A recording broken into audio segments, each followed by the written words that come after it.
Siemanko, kolejny dzień na morzu, trasa na Antarktydę, jutro już dopłyniemy. Jest właśnie 6:45, wstajemy, idziemy szybko przekąsić kawę, idziemy na jogę poranną. Aktualnie już przekroczyliśmy 60 stopień szerokości geograficznej, wpłynęliśmy na Antarktykę. Także już jesteśmy coraz bliżej. Jutro rano obudzimy się już i będziemy na Antarktydzie. Już wam pokazuję, co się dzieje za oknem.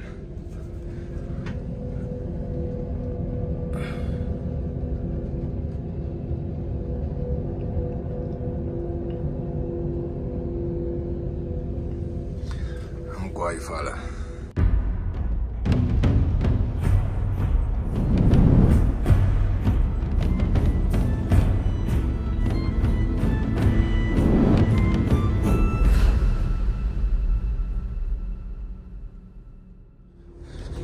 Ala się ogarnia, ja idę szybko sobie jeszcze przekąsić. Coś bardzo leciutko, oczywiście przed tą jogą, ale coś zjeść, muszę kawy się napić, bo bym tam usnął. Jedyny problem jaki jest, jak są takie fale i trzeba wstawać, to że się tak dobrze śpi, bo tak fajnie buja, że się nie da wstać. Dobra, pokażę wam szybko, co jeszcze się na zewnątrz dzieje z tej strony. Ale mgła.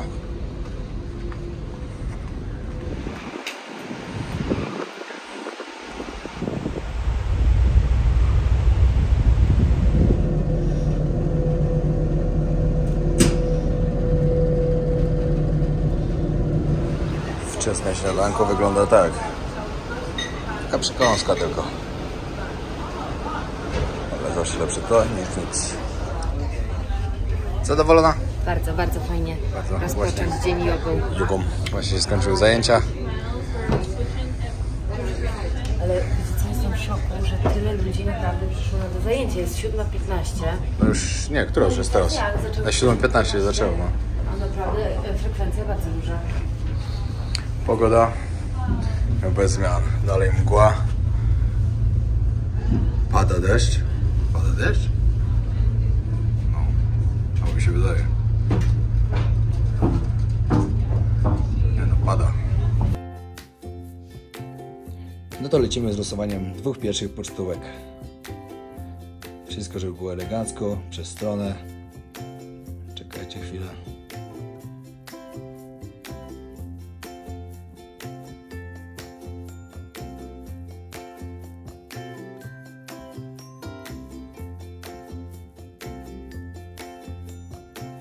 No to lecimy. Pierwsza osoba, która wygrała, Iwona N.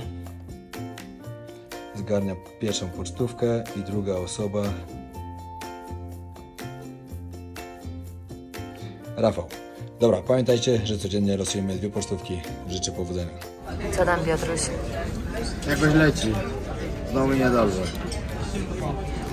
Dzisiaj są takie fale, że szoku po prostu. Jest mgła. Widać, że jesteśmy coraz bliżej. Ale tego się nawet nie da pokazać, no nie? Wyjdziemy później po śniadaniu na górę, na pokład, to wam pokażę. O, znowu się źle czuję. Fale są tak ogromne. Zjadłem tabletkę 20 minut temu, ale dalej nie działają. Śniadanie zjadłem na siłę. Co, idę 20 minut poleżeć do pokoju, bo za chwilę mamy jakieś pilne spotkanie. Wszyscy mają przyjść na górę. Nie wiem właśnie, co się dzieje, ale za 20 minut mamy być na górze wszyscy. Przy tym całym zdychaniu pociesza mnie jeden fakt, że jutro będziemy na Antarktydzie. To jest takie super. Ale swoje trzeba przecierpieć. Ale na pewno warto. Rano źle powiedziałem. Powiedziałem wam, że jesteśmy już na Antarktyce. Jednak teraz dopiero dali na komunikat, że jest za 5:09. Właśnie przekroczyliśmy 60 stopień. I jesteśmy na Antarktyce. Jej! Mega się jaramy. Tak. Czyli, czekajcie, pokażę wam. Uwaga, uwaga. Jesteśmy na Antarktyce już. Tak. Musicie wiedzieć jeszcze o tym, że Antarktyka zajmuje 20% dolnej półkuli ziemskiej. Taki Taka ciekawostka. Mamy spotkanie teraz na temat tego, jutro będziemy schodzili na ląd już, co trzeba zrobić, jaki zasad przestrzegać i tak dalej, ale to wszystko będziecie widzieli w kolejnych odcinkach, co, jak i po kolei trzeba robić.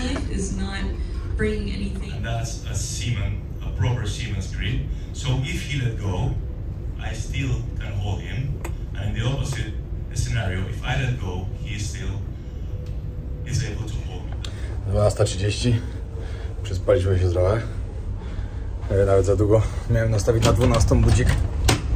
Wstaję 12:30, a to budzik na 14 nastawiony. I tak, górę zobaczyć, ale się już zimno tu robi. Jesteśmy coraz bliżej, to dlatego.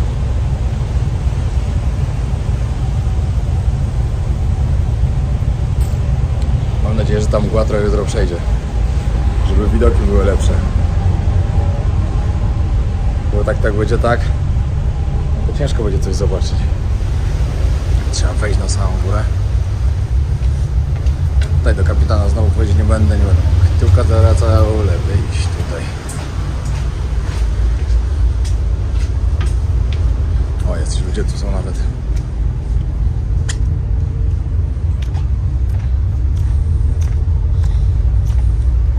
Wiecie co? Wy to nawet nie widzicie, jakich rozmiarów są te fale. Się wydaje, by było wszystko ok, ale one są naprawdę duże. Nas tak cały czas buja na boki. Czytałem jeszcze jedną fajną rzecz. Każdy sobie myśli, że Antarktyda taka zimna i w ogóle, że pogoda pewnie cały czas jest słaba. A 50% dni w roku to są dni słoneczne na Antarktydzie. A jeszcze w ogóle jak jest lato, czyli teraz tak jak my będziemy, to dzień, czyli w sumie, dobra, słońce będzie całą dobę. Nie będzie nocy. To się nazywa dzień polarny. Tak są noce polarne, że cały czas jest noc przez parę miesięcy, to my teraz trafiamy akurat na dzień polarny, że będzie cały czas tylko słońce. Znaczy dobra, słońce będzie, to może nie wiadomo, może jest taka mgła na przykład, ale nie będzie nocy. Dziwne to będzie, serio. Wiecie, jak jest, człowiek jest przyzwyczajony, że w końcu się ciemno robi, się idzie spać, a tu nie będzie w ogóle. Przejdę się jeszcze pokazać wam tutaj, ale tutaj chyba nic ciekawego nie ma akurat.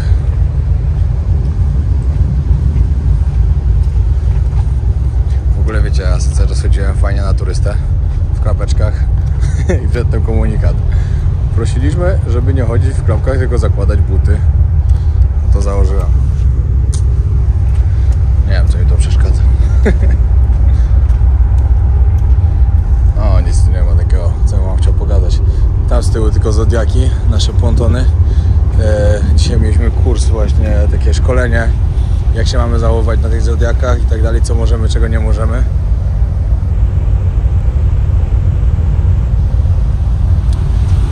No i jutro pierwsze zejście. 2 godzinki. Powiedzieli, że mniej więcej między 2 a 3 godziny będziemy na lądzie i będziemy podzieleni na 4 różne grupy. 2 grupy rano, 2 po południu. I nawet jak są jeszcze te 2 grupy, to jedna grupa jest na lądzie, a druga gdzieś tam pływa motorówką właśnie dookoła. Wiecie, to jest bardzo dobre rozwiązanie, jakby nie patrzeć. Bo sobie pomyślcie, jakby nagle 200 osób, znaczy teraz akurat nie mamy chyba tego, chyba mówię, że 186 albo 190, to jest jakoś tak. No, ale pomyślcie, jakby oni wszyscy nagle zeszli w jednym miejscu na ląd. Masakra by była. A tak to fajnie to rozwiązali, że tak naprawdę 1/4 na lądzie, 1/4 nie, w ogóle ci inni po południu dopiero. Bardzo fajnie. I jeszcze to jest zrobione tak mądrze, że jak w jeden dzień jedni są rano, to na drugi dzień są już po południu. Wiecie, no z pogodą różnie może być.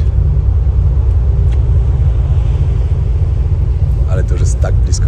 Już jesteśmy na 7. kontynencie. Już minęliśmy 60. stopień szerokości geograficznej. Jesteśmy na Antarktyce już.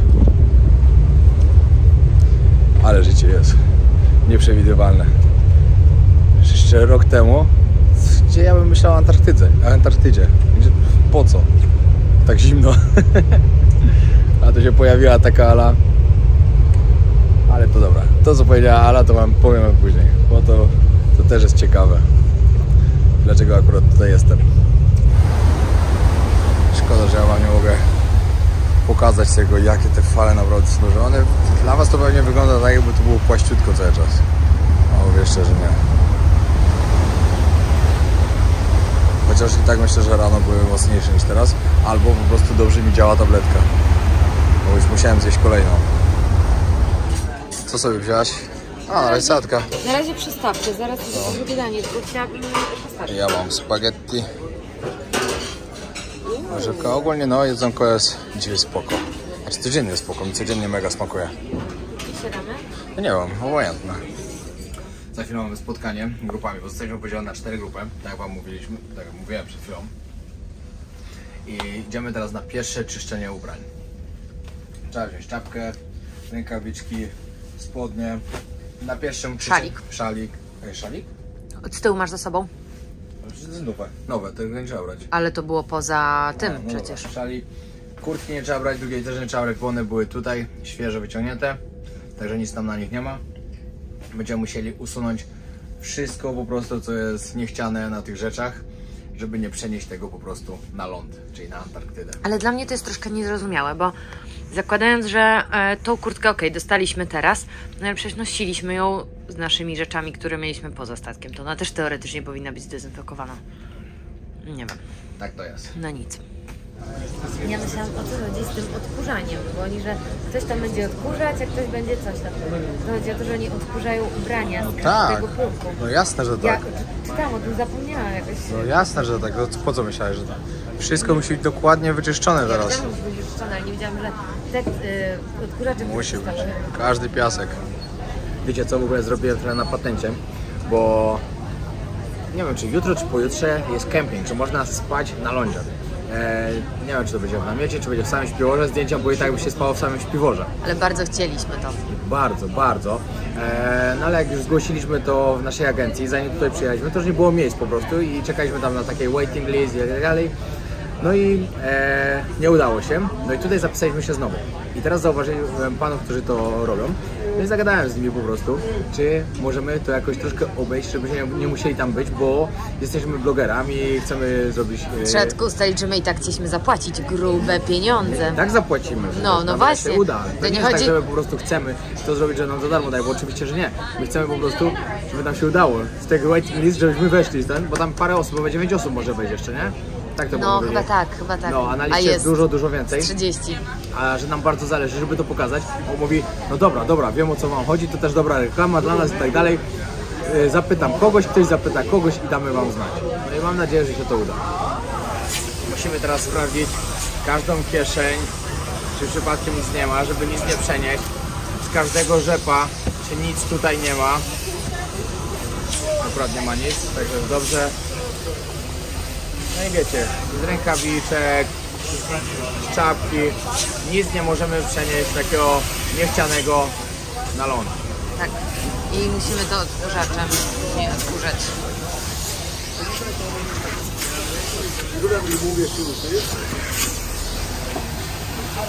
Wszystko dokładnie z plecaka wyciągane i trzeba odkurzać.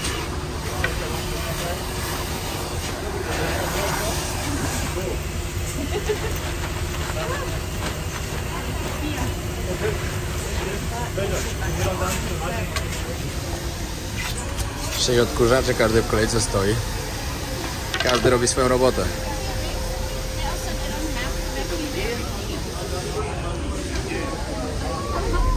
Następny punkt. Przychodzimy do naszych szafek, gdzie czekają na nas już buty. 46, no tak? Tak. Będziemy przymierzać teraz. Teraz odbieramy buciki. O, thank you so much. Tak wygląda szatnia, gdzie będziemy codziennie się przebierać przed zejściem na ląd. O, tu jest moja szafka. 46. Eleganckie mamy buciki.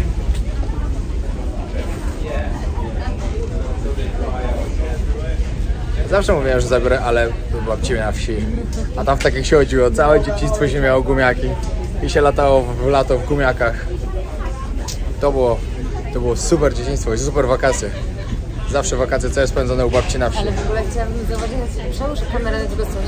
Chciałabym pokazać różnicę. Mnie to wygląda, jakbym była w jakichś takich super modnych kaloszkach, a u Piotrka jakby szedł do A pracy. Piotrek u babci na wsi do stajni. Wyrzucać gnojówkę od krów. Ludzie chcą przejść. Proszę, proszę. Wiecie co, to już jest taka ekscytacja, bo to już jest tak blisko po prostu. Już wszyscy tym żyją, tylko że przymierzają te rzeczy, już czyszczą i tak dalej. Że już wiedzą, że zaraz schodzimy na ląd. Jutro, ale to jakby zaraz, już to już jest tak blisko po prostu, że wiecie, no to jest niesamowite uczucie.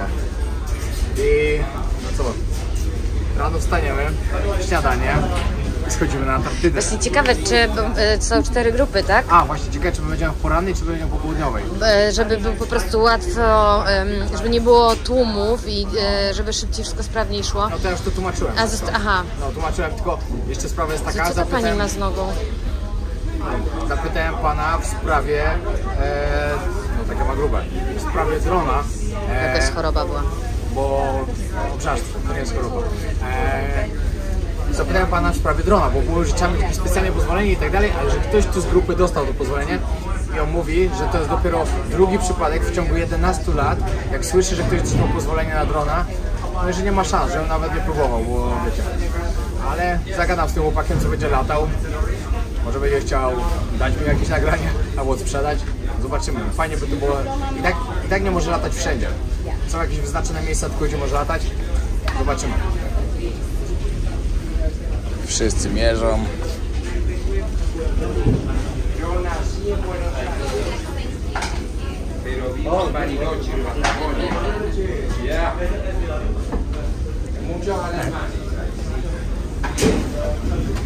To już jest tak blisko, ale super.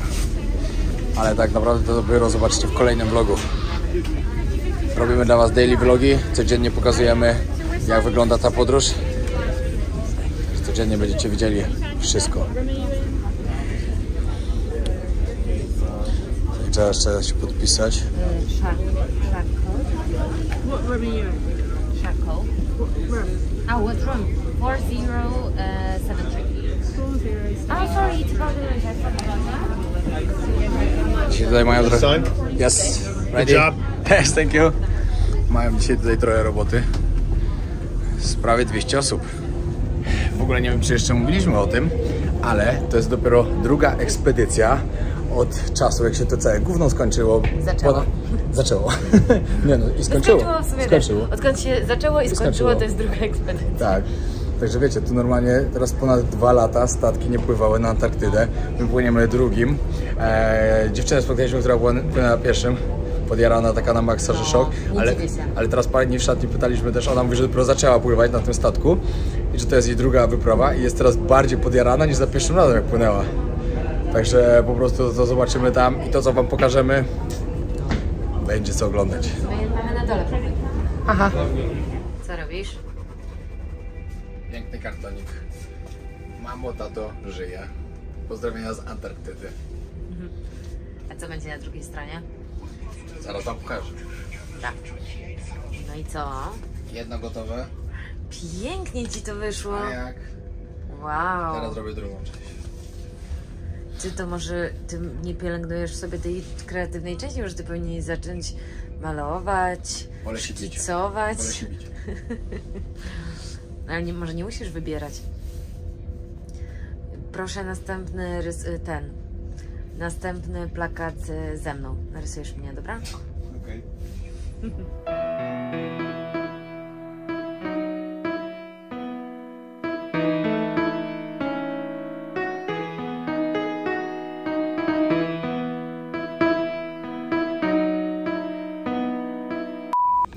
No, jedna część skończona i druga też. Także pamiętaj, że zostawić subskrypcję. Lecimy po 300 000. Niezły burdel, co? Nie żartuję, teraz się po prostu przebierałem. Pójdę na siłkę. Białeczko polecam. Zobaczmy, co tam słychać. Teraz to już jakoś spokojnie, co? No tak się spokojnie wydaje, no. Chyba, Chociaż się może wydawać. No właśnie. To co, opowiemy teraz, jak to wszystko się zaczęło? Si. No to usiądźmy sobie. To teraz ja opowiem moją przygodę z Antarktydą. Zaczęło się to wszystko dawno temu. Jak poznałem Alicję. Jak poznałem Alicję. Za Siedmiogórogrodu. Ksywka Fiona. To wtedy to się wszystko zaczęło. Czyli ty jesteś Shrekiem, tak? Tak, jeszcze znasz osiołek. Zgadnijcie, kto z naszym osiołkiem. Nie będę podpowiadał, ma okulary. Ale naprawdę, ostatnio tak o tym gadaliśmy, to jest idealne. On tak do nas pasuje, jako osiołek. A my Shrek i Fiona. No, ale tak naprawdę, no tak mi Alicja o tym powiedziała, no to mówię, kurde, dobra, robimy to. No i wtedy ja zacząłem grzebać mocno w internecie, żeby znaleźć jak najlepszą ofertę, ponieważ 2 lata statki nie pływały. I pisałem do bardzo wielu agencji. Najtańszą ofertę, jaką nam przedstawili, to było $4999, gdzie wcześniej można było to znaleźć na przykład za $3000, jak czytałem. Ale przez to, że 2 lata nie pływały, ceny wzrosły do góry. Zresztą ceny wzrosły wszystkiego do góry. No to właśnie, ale jeszcze jest, zobaczcie, my mamy ogólnie pecha jako osoby, które mają walutę złotówka, która jest bardzo słabą walutą. I tak jak na przykład jeszcze, nie wiem, rok temu ten wyjazd byłby dużo tańszy. No bo jednak dolar bardzo poszedł do góry i jak kosztuje teraz wyjazd, rejs $5000, no to wiecie, dla nas to jest ogromna różnica, a my jeszcze go kupowaliśmy w momencie, jak on kosztował 5 zł, 5 zł, nie? no. Więc totalnie w najgorszym momencie, ale ja i tak uważam, że nie ma co odkładać tego. I tak to nie jest jakoś bardzo dużo, bo no, jesteśmy na świetnym kontynencie, jesteśmy na końcu świata. No i tak sumując, powiedzmy razem policzę, no to rejs był około 50 000 plus Nie, jeszcze... 52 bo jeszcze, no dobra, przeliczenie. Bo jeszcze trzeba doliczyć ceny biletów, żeby dolecieć do Ushuai. Ale ty jeszcze źle mówisz, bo 52 000 to kosztowało po prostu to, co zapłaciliśmy, plus prowizja banku, jeśli płacicie gdzieś tam. W moim banku to kosztowało 1400 zł.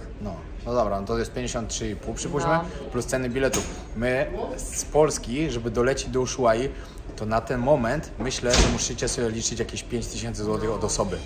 My zapłaciliśmy po 2500, a my leciliśmy z Boliwii. Byliśmy na tym samym kontynencie, po prostu musieliśmy przelecieć tylko. I to leciliśmy 3 lotami, 2 dni w podróży, 2 noce na lotniskach. No zeszło, ale co by się nie działo, i tak jest warto. Jasne, że tak, a jeszcze chcemy dokupić kemping, bardzo byśmy chcieli, ale niestety chętnych jest bardzo dużo, a miejsc jest mało. A ja liczę, że nam się to uda. Mamy nadzieję. Więc wtedy $400 od osoby jeszcze dodatkowo trzeba zapłacić. Za jedną noc, za kemping, znaczy, 2000. Nie ma co tutaj ukrywać, to jest droga wyprawa i ona będzie coraz droższa, to jest pewne, bo jakby nie tanieją rzeczy, no chyba, że znajdziecie jakąś promocję na last minute, coś takiego, super, jeżeli się uda. I w ogóle właśnie, to jeszcze zrobimy taką mini reklamę naszego e-booka, bo oprócz tego, że tam to będzie e-book o naszych przygodach, o tym, jak tutaj wszystko wyglądało, to będzie taka książka beletrystyczna, ale na koniec chcemy zrobić rozdział z takimi po prostu wszystkimi informacjami zebranymi.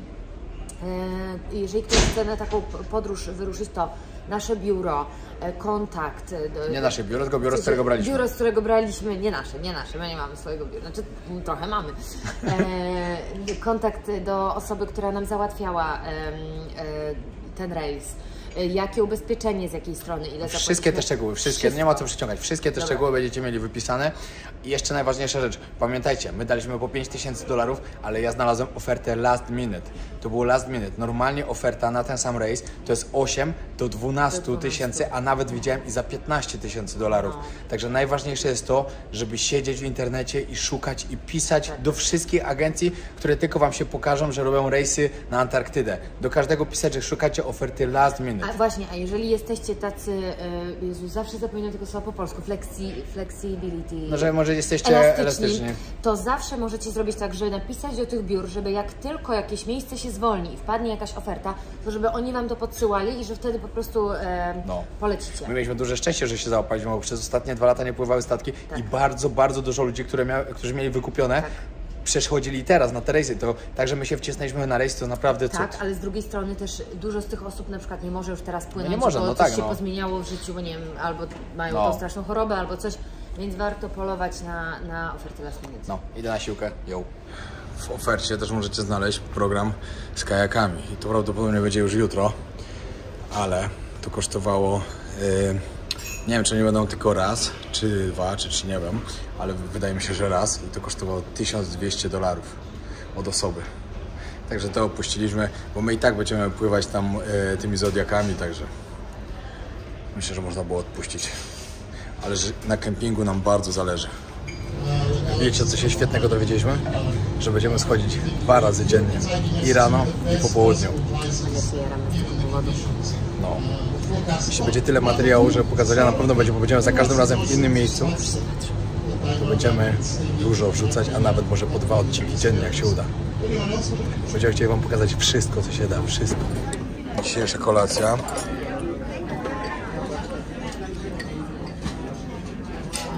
Powiem wam, że dla nas, jako takich smakoszy i testerów, to te 10 dni takich naprawdę wybitnie pysznych kolacji, obiadów, śniadań, to jest po prostu...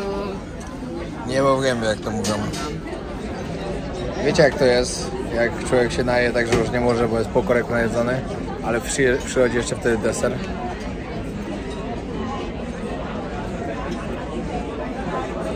Każdy ma dodatkowy żołądek na to, pamiętajcie. Jeszcze jedna ciekawostka. Dzisiaj koło godziny 19:30, 20:00 już powinniśmy zacząć pierwsze góry jakieś lodowe mijać. Tak mówili? Tak.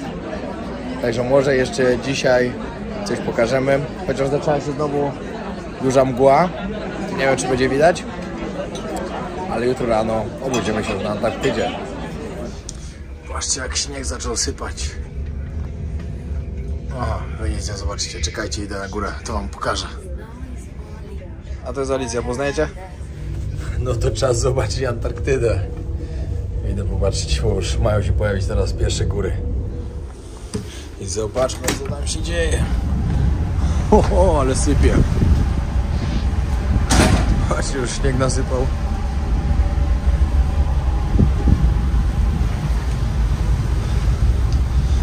No. I teraz to czuć, że jesteśmy coraz bliżej.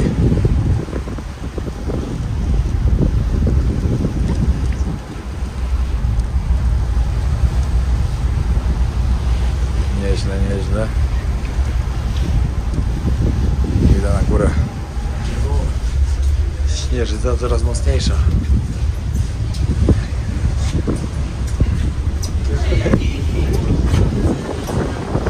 Jeszcze nic nie widać.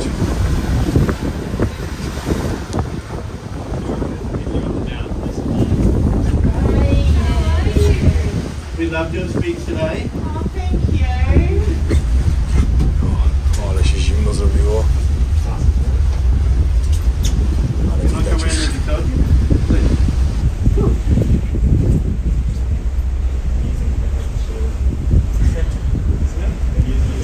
Jesteśmy na Antarktydzie. Icebergs on the left, no?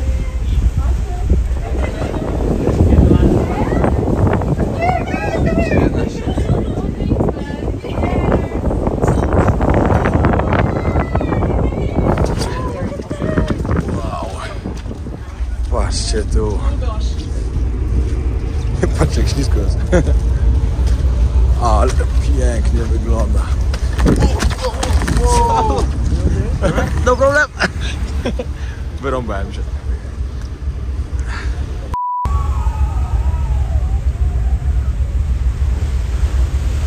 Antarktyda. Marzenie spełnione. Ale to jest piękny widok, ale jest tak zimno, że mi ręce odpadają. Niesamowite. It is snowing like crazy.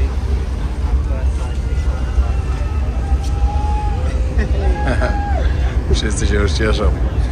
Dotarli na Antarktydę.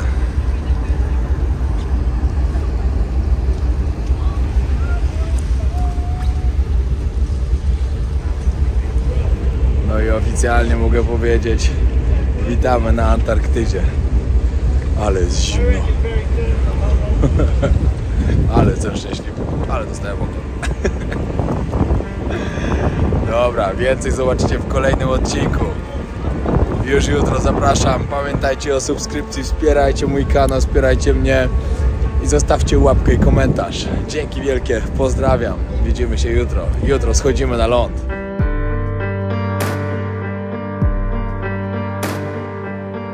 No pokaż, jak pięknie wyglądasz. Dlaczego ty zawsze musisz się wywalić? Taka podpisówka. Uważajcie, bo jest ślisko i je! Normalna akcja. Dobra, idę dalej. Na spotkanie ważne. Gdzie jesteśmy? Jesteśmy na Antarktydzie!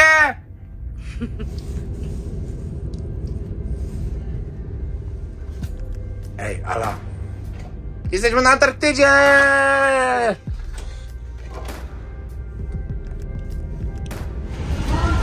O! Popatrzcie to! Wow!